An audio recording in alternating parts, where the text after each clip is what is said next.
आमच्या चिन्याला कुंदा एवढा आवडला, तो पप्पांच्या वाटीकडे असा बघत होता आणि ओरडत होता, डायरेक्ट अंगावर झेपच घेत होता.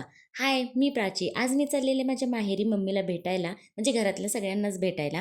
माझा भाऊसुद्धा आलेला आणि जाते तोपर्यंत फाटक पडलेलं, कारण ट्रेन जाणार होती म्हणून. तिथे 10-15 मिनिटं आमचा वेस्ट गेला. आधीच घरातून निघायला खूप उशीर झालेला. घरात पोहोचल्या-पोहोचल्या आधी चिन्याचे लाड केले आणि तो मला अजिबात ओळखत नव्हता. म्हणजे मला बघून तो पळून जात होता. आम्ही सगळेजण तो बेळगावातून आणलेला फेमस कुंदा खात होतो. म्हटलं चिन्याला पण थोडीशी टेस्ट करायला द्यावी आणि त्याला ते इतकी आवडली. 2-3 वेळा ओरडून-ओरडून मागून घेतलं. त्यानं ते खाल्लं आणि त्याच्यानंतर पप्पांच्या वाटीकडे असे उड्या मारून-मारून जात होतं. त्या वाटीतला सुद्धा सगळा कुंदा त्यालाच पाहिजे होता आणि त्याची करामत बघून ना आम्हाला खूप हसायला येत होतं. आणि दरवेळीप्रमाणे तिने एखादी नवीन YouTubeवर रेसिपी बघितली आणि ती लगेच करायला पण घेतली आणि खूप टेस्टी झालेली.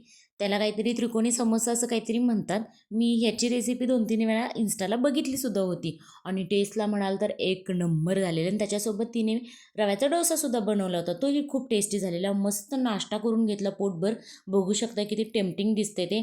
त्यानंतर संध्याकाळी रिटर्न घरी आलो आणि आल्यानंतर ना पोलूसमध्ये यात्रा भरली होती खंडोबाची. मग आम्ही तिथे गेलो. देवदर्शन करून मस्त यात्रा फिरून घेतलं. तर असा होता माझा दिवस. चला भेटूयात उद्याच्या ब्लॉगमध्ये.